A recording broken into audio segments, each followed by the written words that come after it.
मध्ये शुतब्धिमणमण्डपरत्नवेद्यां सिंहासनोपरि गतां परपेतवस्त्रां पीताम्बरणमाल्यविभूषिताङ्ग्यं देवीं नमामि धृतमुद्गरवैरिजिह्वां जिह्वाग्रमादाय करेण देवीं वामेन शत्रुं परिपीडयन्तीम् गदाविघातेन च दक्षिणेन पीताम्बराढ्यां द्विभुजां नमामि।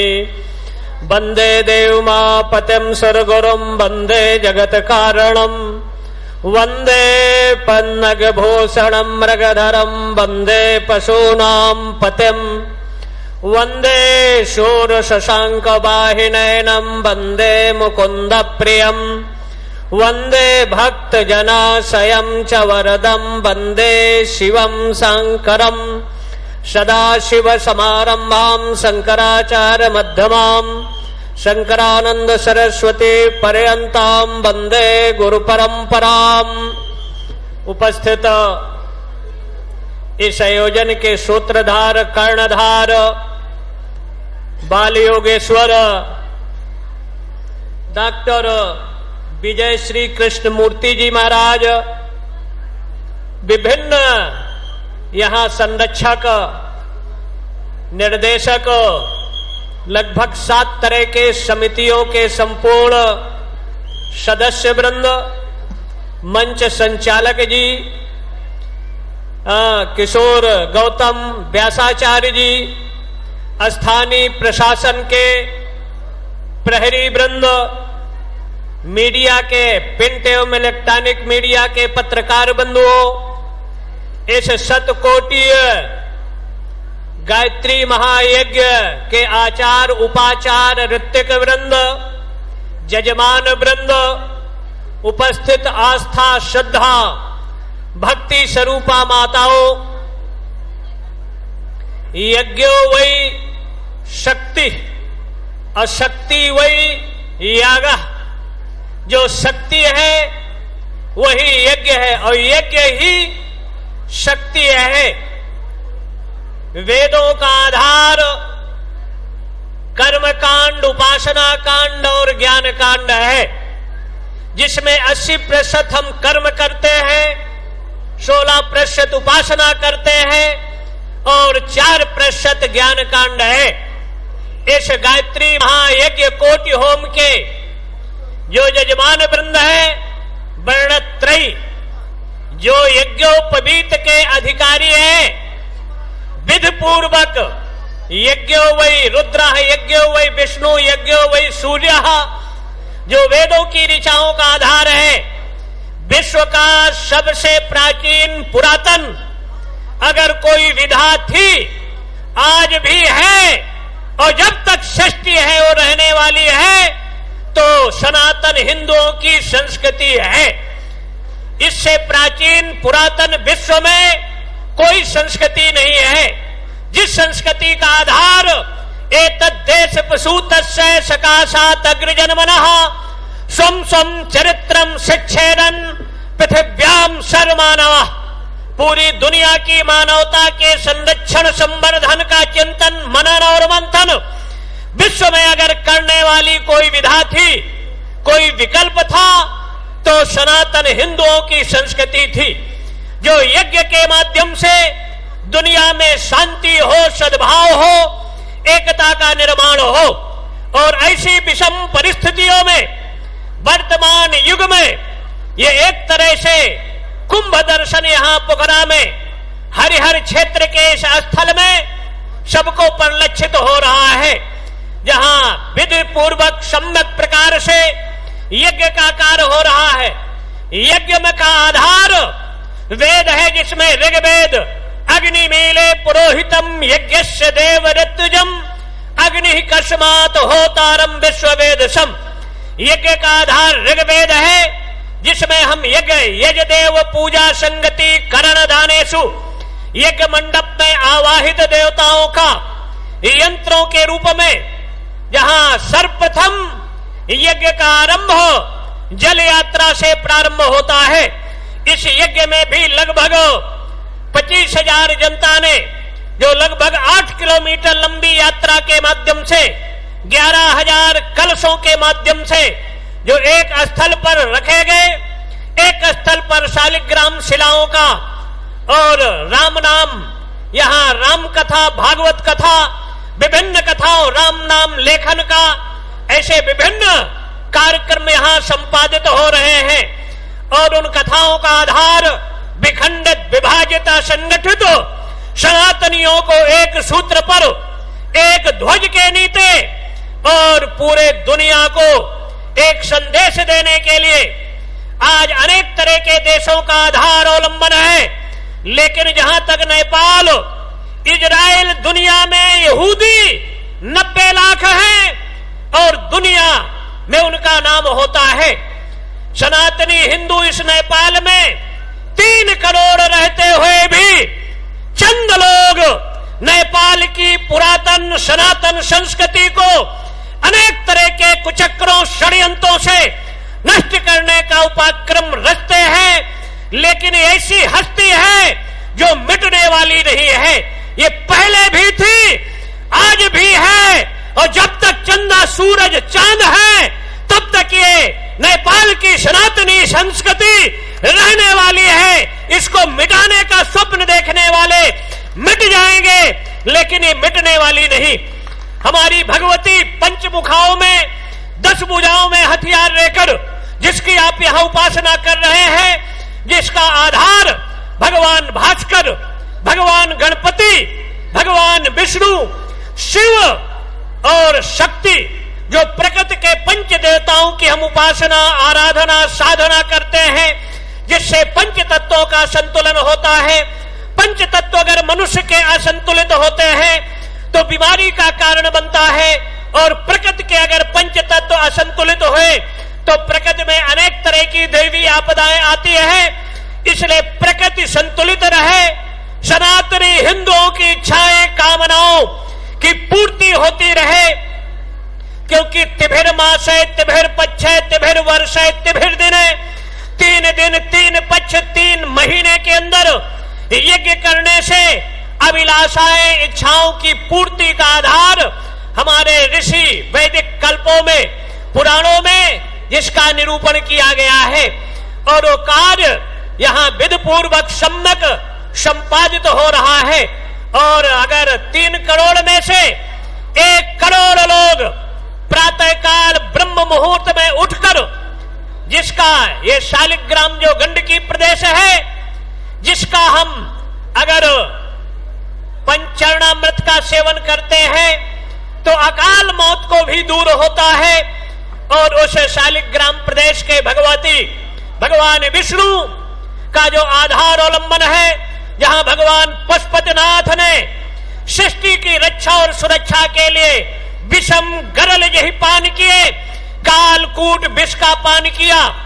और भगवती जहां अकला ने, विंध्यवासिनी ने, भगवती दुर्गा ने, महाकाली, महालक्ष्मी, 10 महाविद्याओं ने तांडव नर्तन के माध्यम से सनातन विरोधी शक्तियों का उन्मूलन कर सनातन की पुनर्स्थापना में अहम योगदान किया था।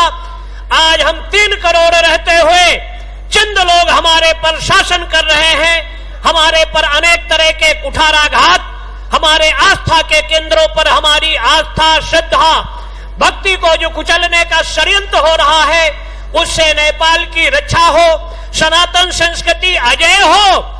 और अजय तभी होगी कि हम शांति के लिए माला और सनातन संस्कृति की रक्षा के लिए एक अहिंसात्मक क्रांति का संचार होगा।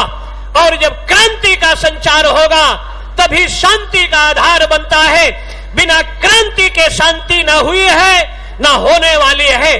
धर्मप्रिय, राष्ट्रप्रिय राष्ट्र था ये, यहां दुनिया में शांति का संदेश सनातनी हिंदू भी देते थे, जिसका आधार वेद था।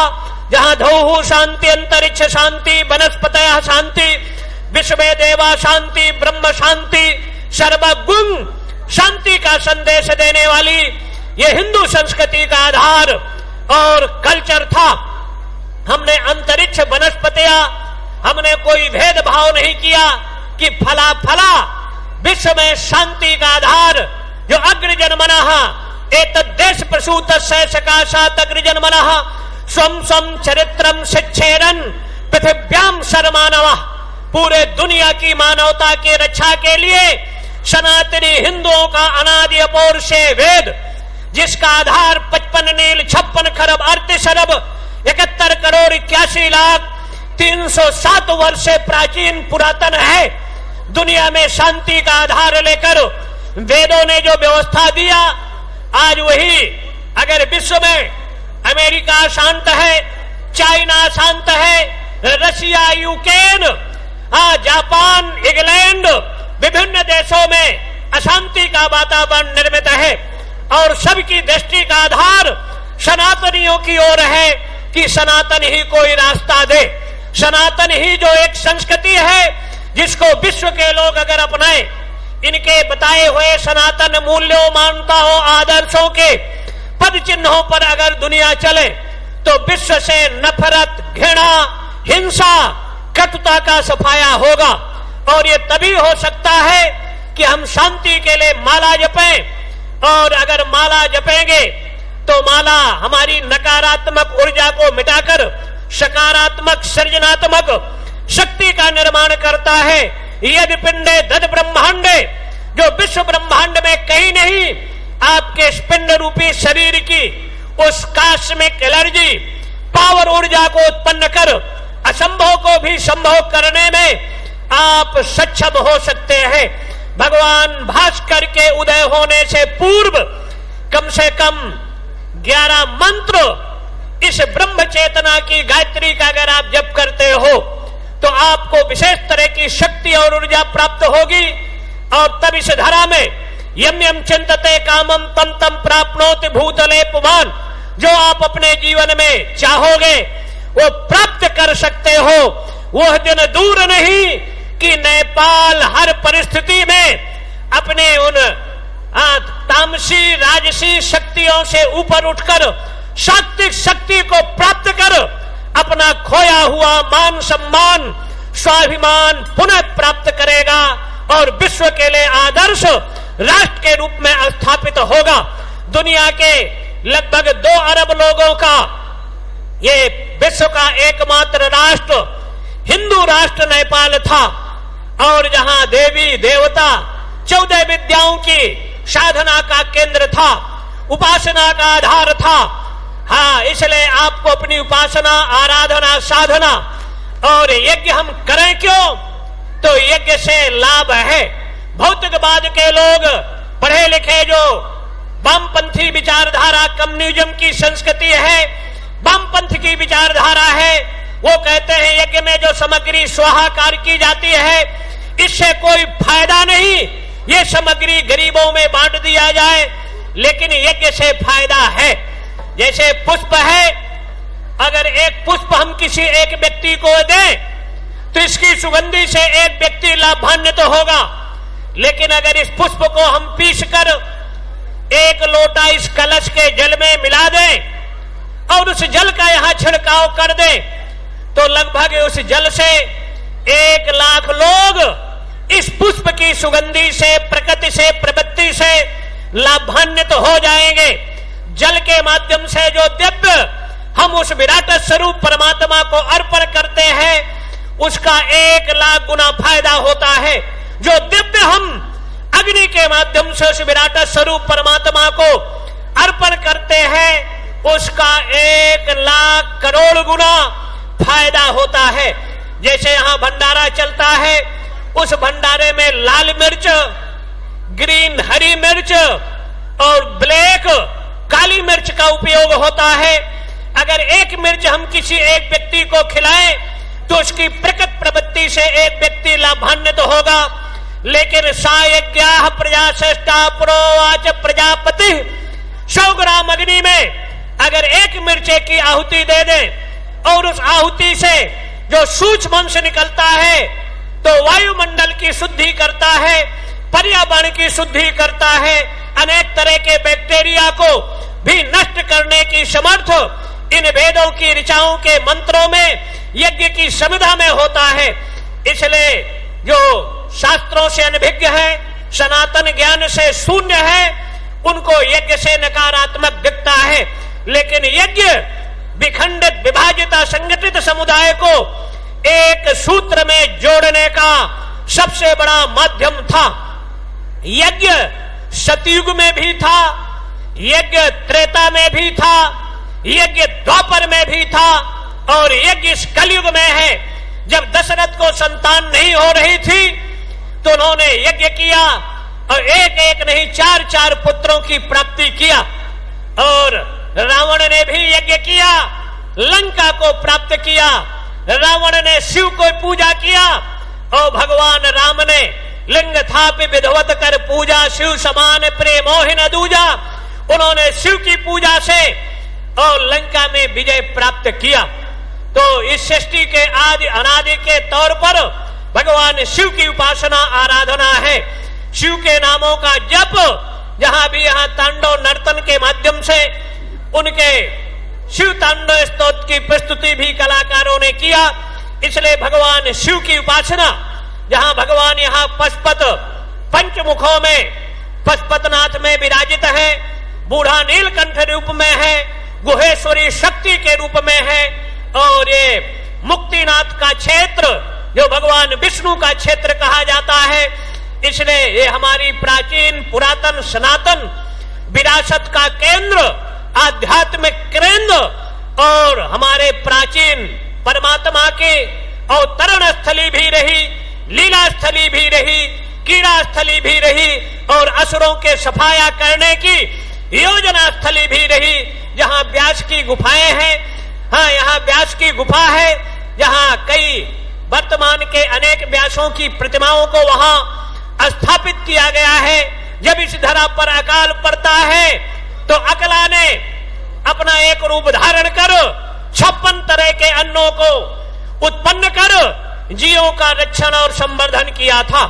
जहां काली गंडकी और श्वेत गंडकी के रूप में यहाँ नदियों का प्रकार, जहां त्रिशूली, नारायणी जैसे अनेक नदियों का जो गंगा के रूप में प्रवाह है, लगभग 296 कहीं कहीं 400 राजनिघंटू के कार्य में धन्वंतरी के आधार पर यहाँ लगभग 500 औषधियों का भी केंद्र है, जिन औषधियों से अनेक व्याधि और बीमारियों को समाज से छुटकारा दिलाया जा सकता है।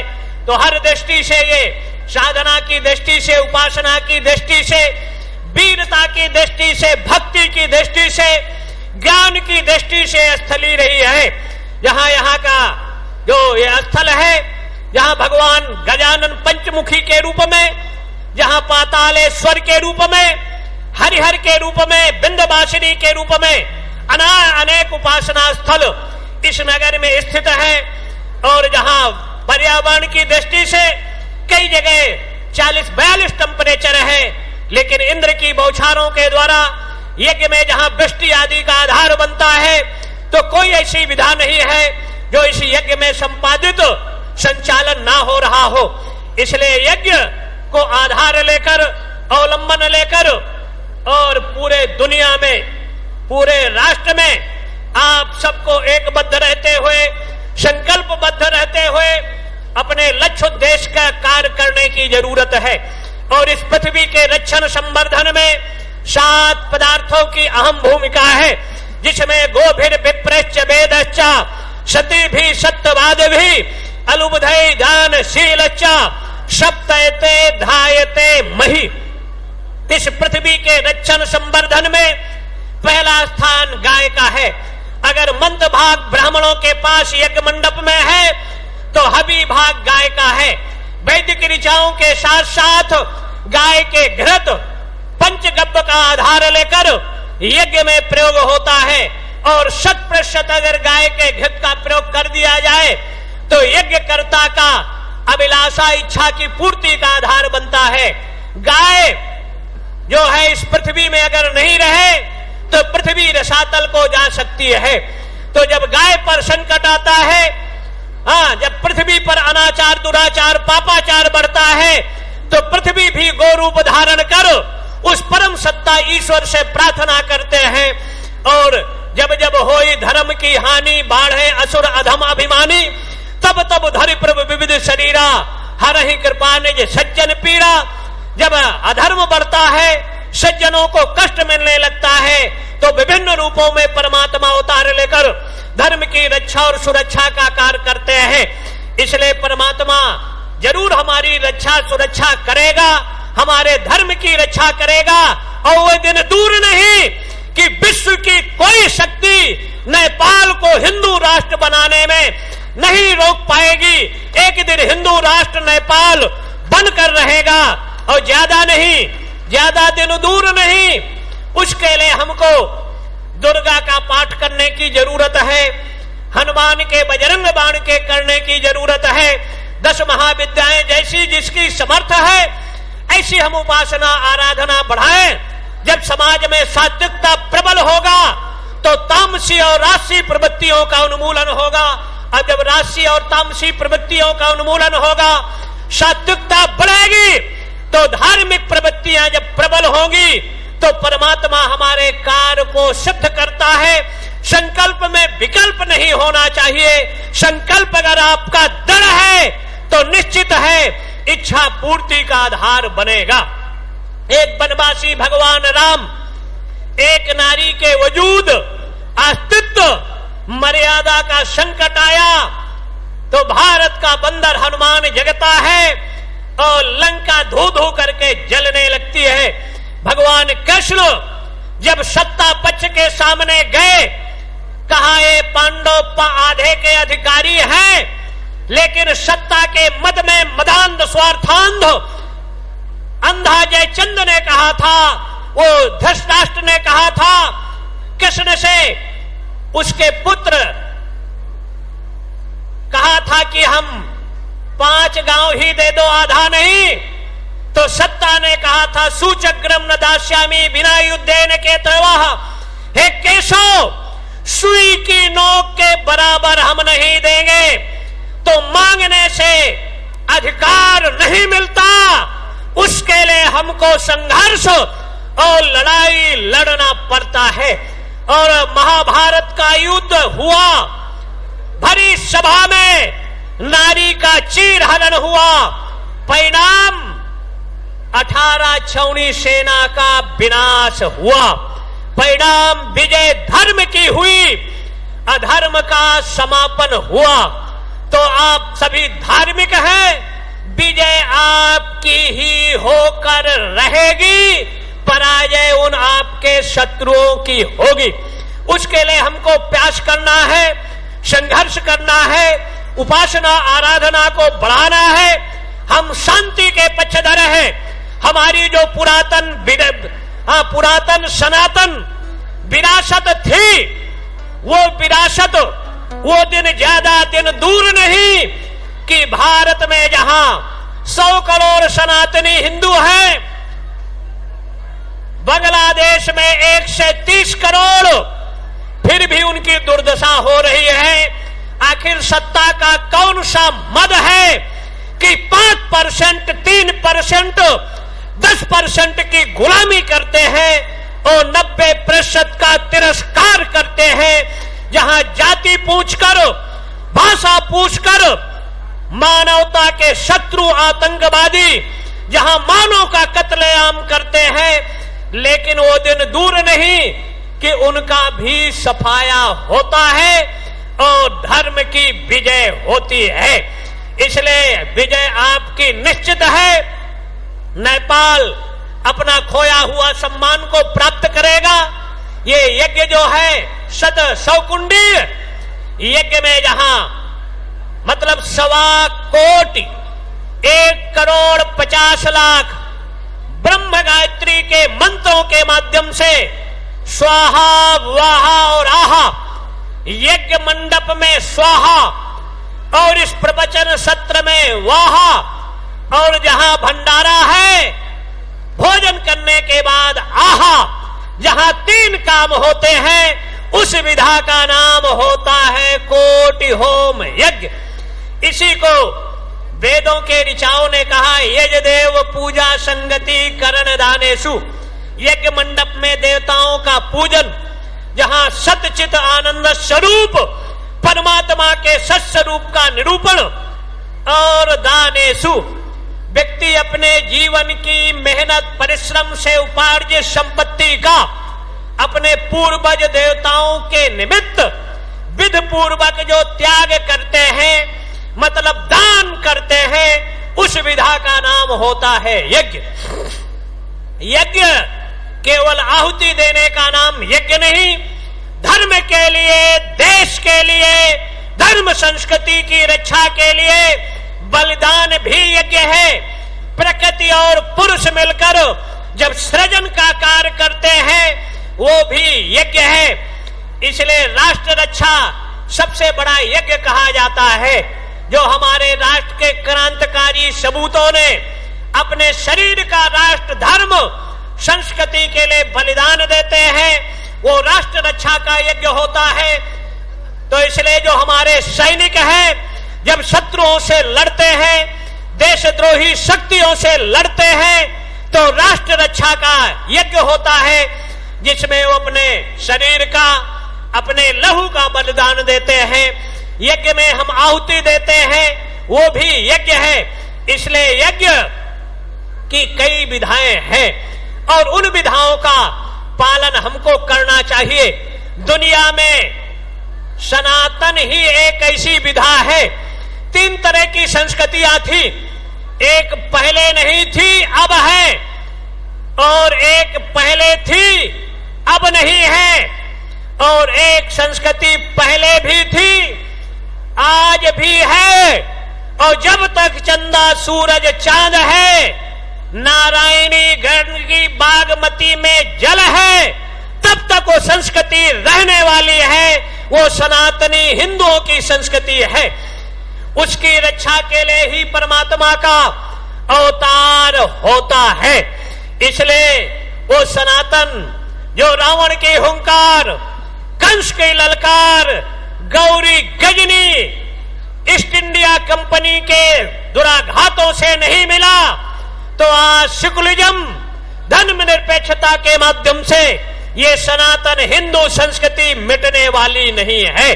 क्योंकि जब इस पर संकट आता है, यदा यदा ही धर्मस्य ग्लानिर्भवति भारत अभ्युत्थानम धर्मस्य तदात्मानं सृजाम्यहम् परित्राणाय साधूनां विनाशाय च दुष्कृताम् धर्म संस्थापनार्थाय संभवामि युगे युगे। धर्म पर जब संकट आएगा, कुठाराघात होगा। वेदों ने धर्म में विशेषण नहीं लगाया। वेदों ने कहा धर्मम चर, या नैयायिकों ने अभ्युदय निश्चय सिद्धि से धर्म, मीमांसकों ने नोदना लक्षणों अर्थो धर्म, या पुराणों में अष्टादश पुराणेषु व्यासस्य वचनद्वयम् परोपकाराय पुण्याय पापाय परिपीडनम।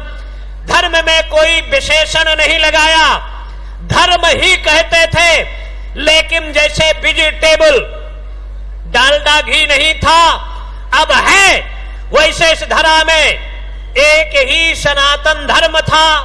न इस्लाम था, न क्रिश्चियन था, न यहूदी, न पारसी, न बहाई, कोई धर्म दुनिया में नहीं था, एकमात्र सनातन था। जब ये बीच में पैदा हो गए तो जिसका जन्म होता है वो मरता है। सनातन का जन्म नहीं हुआ, ये अनादि है। सना भव सनातनः, सनातनः अमृतो धर्म। सनातन वो धर्म है। लेकिन जब वेजिटेबल संस्कृति डालडा पैदा हो गया तो यज्ञ के लिए अगर घी चाहिए तो यज्ञ का आचार कमेटी को कहेगा घी ले आओ, तो कमेटी कहेगी कौन सा घी ले आए, तो आचार कहेगा शुद्ध घी ले आओ। तो वैसे इस धरा पर जब कोई धर्म नहीं था तो वेदों ने धर्म कह देते थे, धर्म का बोध हो जाता था। लेकिन जब अनेक तरह के मत पंथ मजहब पैदा हो गए तो भागवत के 7वें स्कंद में भगवान व्यास विशेषण लगाते हैं, भगवत सोतम इच्छामि नृणाम धर्मम सनातन लगाया। सनातन अमृतो धर्म, सनातन वो विधा जो कभी मिटने वाली नहीं है, जो पहले था, आज है और भविष्य में रहेगा, उसको हम सनातन कहते हैं। जैसे नदियों में बाढ़ आती है टकराते हैं और वृक्ष जाकर समुद्र में मिल जाते हैं, तो बीच में अनेक तरह की विचारधाराएं, मत पंजाबा पैदा होते हैं और ये मिटते हैं। सनातन पैदा ना हुआ है, ये मिटेगा।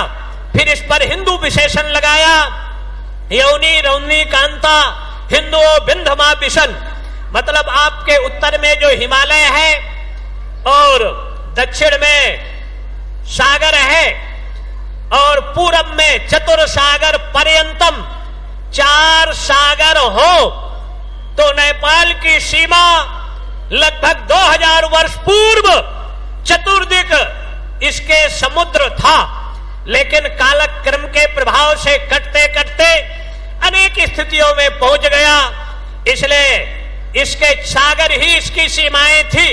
उत्तर की सीमा हिमालय कहा जाता था और उसके मध्य में रहने वाली कौम को, जनसंख्या को सनातन वैदिक हिंदू कहा जाता था और उनके रक्षण संवर्धन के लिए परमात्मा विभिन्न रूपों में अवतार लेकर उसकी रक्षा सुरक्षा का काम करता था।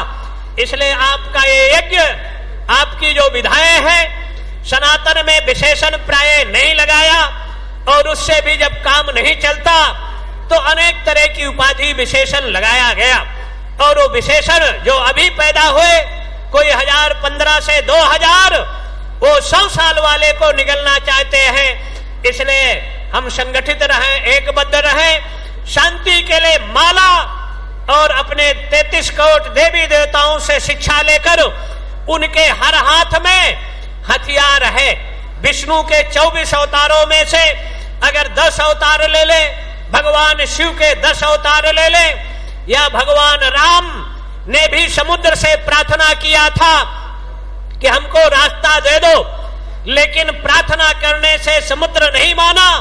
3 दिन बीत गया तो राम ने कहा था, विनय न मानति जलधि जड़ गए 3 दिन बीत, बोले राम सकोप तब भय बिन होए न पीत।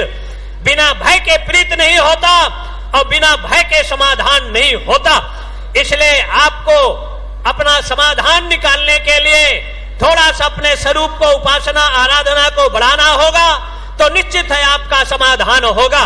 भगवती गायत्री जो 24 तत्वों 24 ऋचाओं का आधार है, जिसका जप तप हमको करना चाहिए और उससे आपके शरीर में विशेष तरह की एक शक्ति उत्पन्न होगा, जिस शक्ति के आगे बड़ी बड़ी शक्तियां ध्वस्त होंगी। इसलिए ऐसी प्रबल शक्ति आप उत्पन्न करें। गुदस्ती और तिकस्ती के मध्य में मूलाधार से कुल कुंडलनी जो आपका अधोमुखी है, उससे गिरने वाला विश्व बनता है। लेकिन कुंडलनी अगर ऊर्ध्वमुखी होती है, खट चक्रों का भेदन करते हुए शास्त्र दल कमल में जब अपनी शक्ति को ले जाओगे तो यदि पिंडे तद ब्रह्मांडे। इसलिए अपनी कुंडलनी शक्ति को जागृत करें, खट चक्रों का जागृत करें और 10 महाविद्याओं के बीज मंत्रों का, साथ साथ शिव के पंचाक्षर का या ब्रह्म गायत्री का जप अगर करते हैं तो निश्चित आपको सिद्धि सफलता मिलेगी। भगवान विश्वेश्वर, दंडाध्यक्ष बाबा भैरव और जगत जननी आदि शक्ति राजराजेश्वरी त्रिपुर सुंदरी हमारे इस यज्ञ के विजय कृष्ण मूर्ति जी महाराज को शक्ति और समर्थ दे। इस आयोजन समिति के संपूर्ण समितियों के अध्यक्ष, उपाध्यक्ष, महामंत्री, कोषाध्यक्ष, प्रचार मंत्री सब शक्ति संपन्न बने। यहाँ माताओं, बहनें, भाइयों को, यहाँ की मीडिया को शक्ति और समर्थ हो। हम अपने धर्म के लिए समर्पित रहें, 23 घंटा अपने बिजनेस व्यापार में लगाएं, लेकिन 1 घंटे का समय निकालकर नेपाल की वर्तमान परिस्थितियों का आपको चिंतन करना होगा, मनन करना होगा और मंथन करना होगा।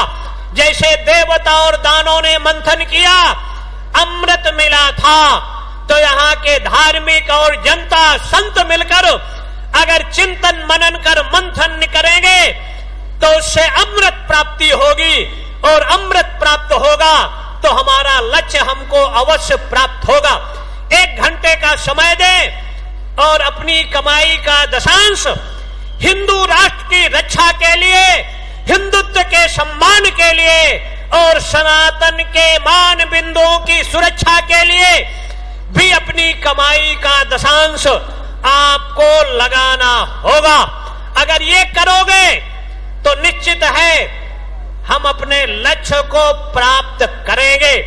आज ये पोखरा का यज्ञ है, नारायण घाट में भी यज्ञ होगा, काठमांडू में हिंदुओं की आजादी का सबसे बड़ा यज्ञ होगा। पशुपतिनाथ को हम समाधि से जगाएंगे और उनका तीसरा नेत्र खुलेगा तो हिंदुओं का खोया हुआ मान सम्मान स्वाभिमान हमको प्राप्त होगा। गुहेश्वरी को भी हम जगाएंगे जो अपने शरीर से 10 तरह की शक्तियों का विमर्श करेंगी और आप शक्ति संपन्न होंगे। शक्ति का जब तांडव नर्तन होगा तो रक्त बीजी संस्कृति का उन्मूलन विनाश होकर रहेगा। महिषासुरों का अंत होगा और जब महिषासुर का अंत होगा तो शक्ति की विजय होगी। इसलिए अनेक तरह की विषम परिस्थितियों में हम अपने बच्चों को, बेटियों को 15 मिनट नैतिक शिक्षा दें, अपने वृद्धों का सम्मान करें, माता पिता का सम्मान हो, समय से उनको भोजन नाश्ते की व्यवस्था हो, उनको वृद्धाश्रम की व्यवस्था सनातन धर्म में नहीं है। बेटी को, बेटे को और पाणी ग्रहण संस्कार अपने जात में ही करें। समय पर अपने पितरों का पिंडदान आदि करें। अगर हम अपने सनातन के 16 संस्कारों को अपनाएंगे, गर्भाधान से अंत्येष्टि पर्यंत, तो निश्चित है हमारी संस्कृति मिटेगी नहीं।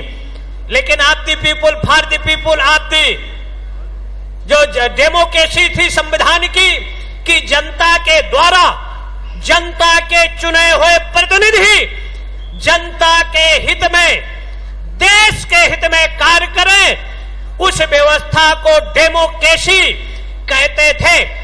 लेकिन जहां बंदूकों के बल पर माफियाओं का चयन होता है, देश के विरुद्ध, संस्कृति के विरुद्ध कानून बनता है, तहां संविधान की धज्जियां उड़ती हैं। इसलिए संविधान के दायरे में डेमोक्रेसी, आईपीसी, सीपीसी में जनता को न्याय मिलना चाहिए। लेकिन 20-20, 30-30 साल, 50-50 साल लोगों को न्याय नहीं मिलता, तब वो न्याय अन्याय के रूप में होता है। सनातन मान बिंदुओं की रक्षा करना चाहिए और सनातन के देवता जिसकी भी आप उपासना करते हो, तो हमारे उपासना का आधार भगवान पहले गणेश हैं, जो हमारे बुद्धि के देवता है, बुद्धिर गणेशा। जो हमारे भगवान भास्कर हैं, वो आपकी दृष्टि के देवता है। मम चक्षु अर्कः, मतलब अर्क आपका नेत्र है। और जो आपकी शक्ति है वो जगत जननी परम्बा भगवती आदि शक्ति त्रिपुर सुंदरी है। और जो आपका हृदय है वो भगवान विष्णु है। शिवस्य हृदय विष्णु, विष्णुश्च हृदय शिव। तो ये पंचदेव की उपासना भगवान शिव में ही समाहित हो जाती है, शिव की उपासना से। और ब्राह्मणों का सबसे बड़ा वर्चस्व ब्रह्मास्त्र अगर इस धरा में कोई था तो ब्रह्म गायत्री था। विप्रो वृक्ष तस्य मूलम विसंध्या वेदः शाखा धर्म कर्माणि पत्रम तस्मात् मूलम यद्यतो रक्षणीयम छिन्ने मूले नैव शाखा न पत्रम। ब्राह्मणों का जड़ मूल गायत्री थी, लेकिन जब गायत्री का ब्राह्मण परित्याग कर देता है, ज्ञान विज्ञान आस्तिक्यम ब्रह्म कर्म स्वभावजम, दुनिया की नई नई तकनीकों का आविष्कार इस धरा का ब्राह्मण ही करता रहा। छत्री जैसे शरीर की भुजाएं समाज की सुरक्षा करता रहा। जैसे पेट में गया खाद्य पदार्थ पूरे अंगों को डिवाइड हो जाता है, बट जाता है, तो पूरा शरीर स्वस्थ रहता है।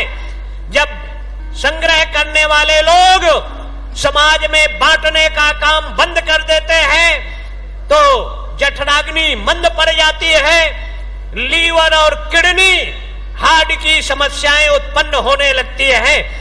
और ब्राह्मण, क्षत्रिय, वैश्य और शूद्र ये चारों अगर एक रहे तो दुनिया में कोई इनका बाल बांका नहीं कर सकता।